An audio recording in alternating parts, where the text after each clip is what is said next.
Baik, Assalamualaikum warahmatullahi wabarakatuh. Perkenalkan, nama saya Sarif Hidayat dari Prodi Teknik Informatika semester 1 Universitas Pancasakti Bekasi. Baik, saya akan sedikit menjelaskan terkait organisasi sistem komputer, di mana salah satu mata kuliah dari Universitas Pancasakti University untuk dosen pengampunya yaitu Bapak Eko Martanto. Masuk di agenda terkait penjelasan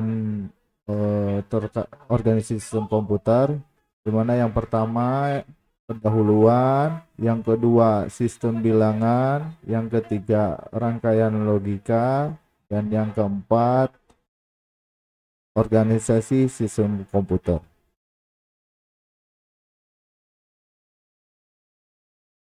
Masuk di poin pertama yaitu terkait pendahuluan organisasi sistem komputer, di mana organisasi sistem komputer adalah sebuah sistem komputer yang berkaitan dengan unit-unit operasional dan interkoneksinya yang merealisasikan spesifikasi arsitektural, di mana arsitektur komputer di dalam organisasi sistem komputer adalah sebuah sistem komputer yang berkaitan dengan atribut-atribut sebuah sistem yang tampak visible baik seorang pemrograman yang berdampak langsung dengan eksekusi logis sebuah program.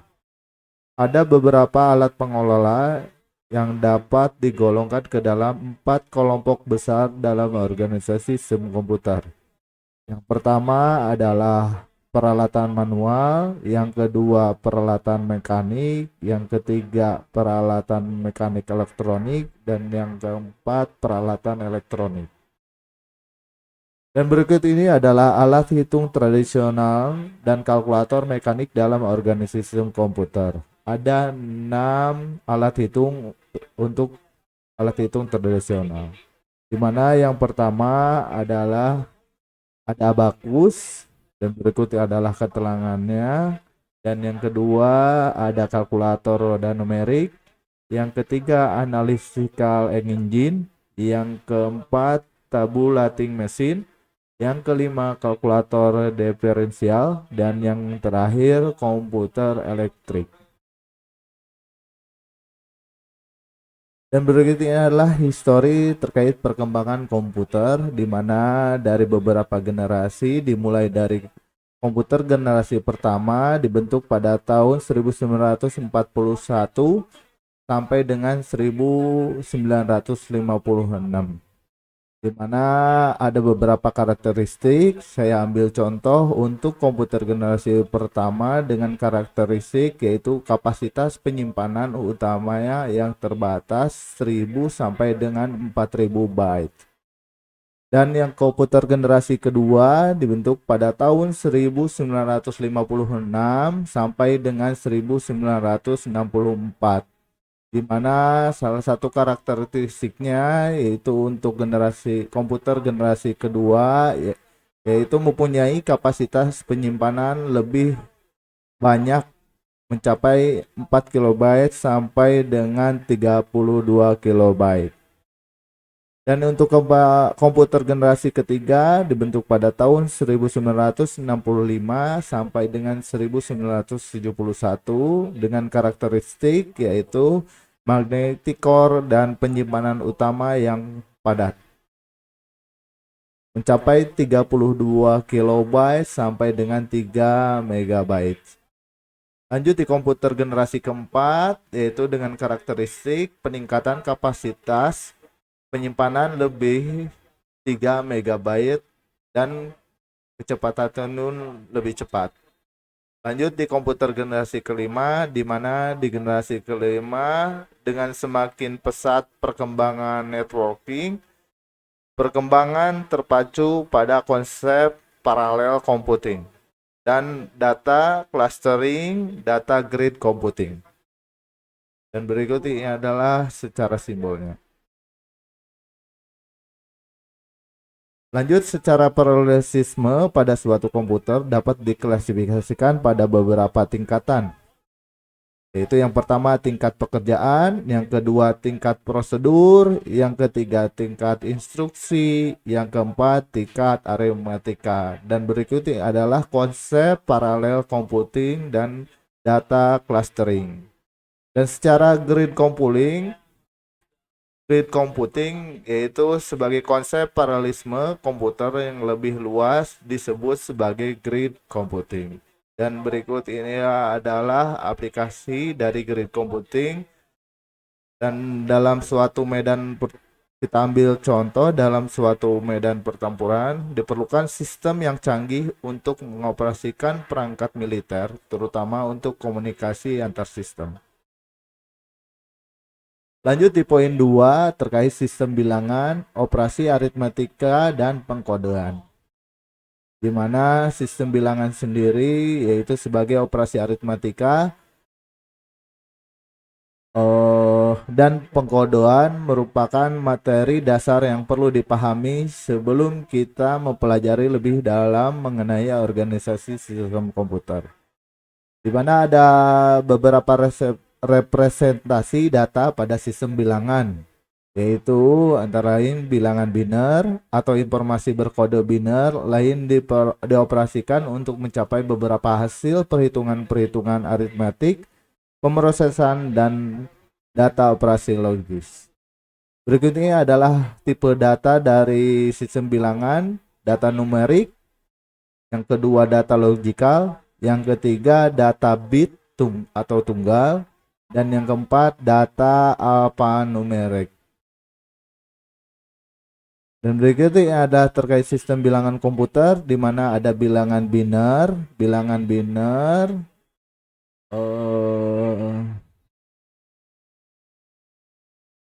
biner sendiri yaitu identik dengan dua bilangan 1 dan 0, lalu di desimal sebagai bilangan kita sebut bilangan 10, dan untuk bilangan oktal bilangan 8, dan untuk heksadesimal bilangan 16.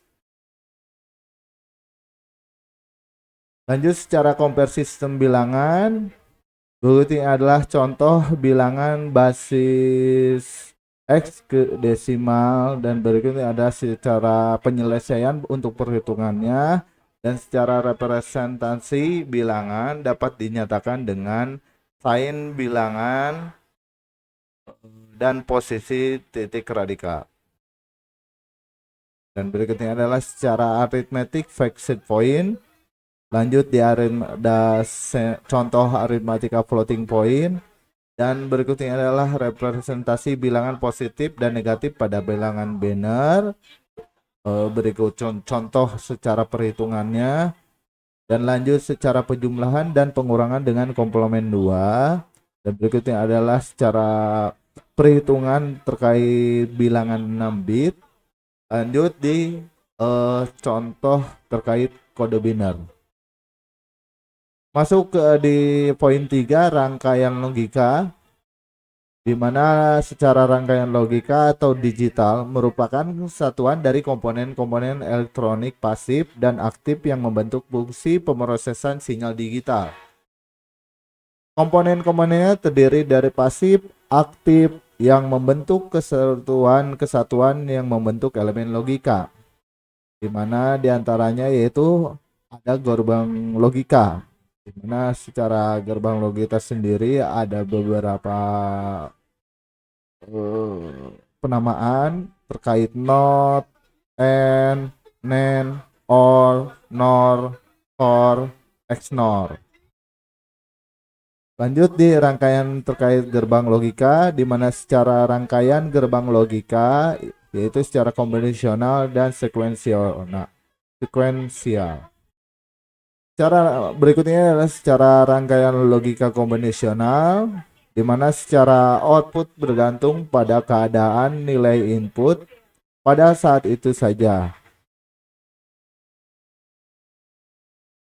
Dan berikutnya ada secara rangkaian bilangan konvensional. Lanjut di full adder atau yang terhitung 2 bit. Berikut ini adalah contoh secara simbol logikanya. Nah, lanjut di rangkaian logika sekuensial. Berikut contoh-contohnya di mana secara outputnya tidak hanya bergantung pada nilai input saat itu, tapi juga input-input sebelumnya atau karakteristik memori.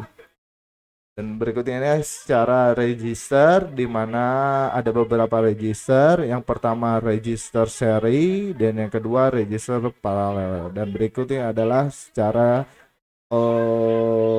diagram terkait register seri dan register paralelnya. Lanjut di poin yang terakhir yaitu terkait organisasi komputer dasar, di mana secara penjelasan untuk organisasi komputer dasar yaitu membahas tentang komponen sistem komputer, operasi mikro yang terdapat dalam sistem komputer, dan instruksi sederhana pada sistem komputer, di mana ada beberapa komponen sistem organisasi komputer dasar, antara lain yang pertama register, yang kedua elemen aritmatik dan logika, dan yang ketiga unit pengendali, yang keempat memori, yang kelima untuk memasukkan atau keluaran, di mana komputer sendiri dapat dibagi menjadi 3 bagian utama, yaitu unit pengolahan pusat atau CPU, yang kedua unit masukan atau keluaran, dan yang ketiga unit memori. Dan begini adalah secara organisasi dasar sebuah komputer dapat ditunjukkan pada blok diagram di bawah ini.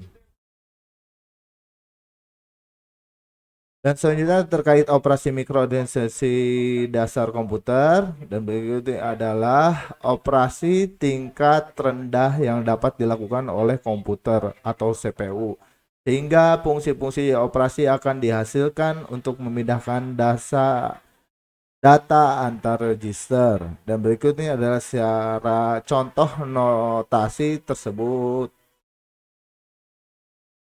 Lanjut di SIC Simplified Instructional Computer, di mana komputer yang didasarkan pada SIC ini merupakan komputer yang termasuk dalam perancangan arsitektur yang sangat sederhana, dan komputer ini dipersembahkan oleh Beck pada tahun 1985,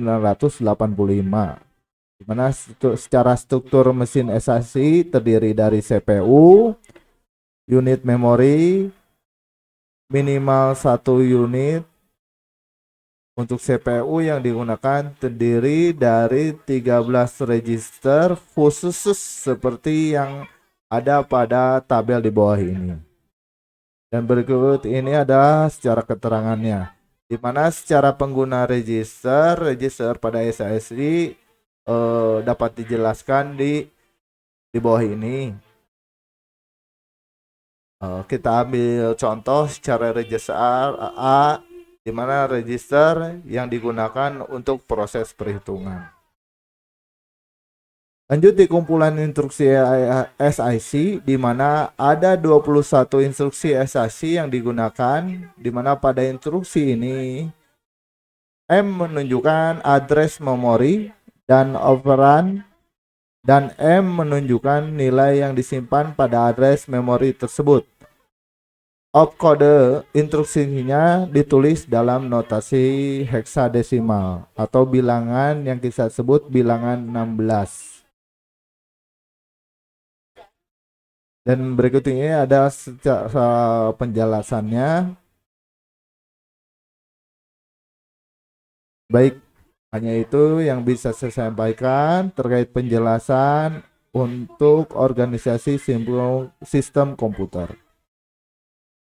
Terima kasih. Semoga termotivasi dan dapat bermanfaat. Wassalamualaikum warahmatullahi wabarakatuh.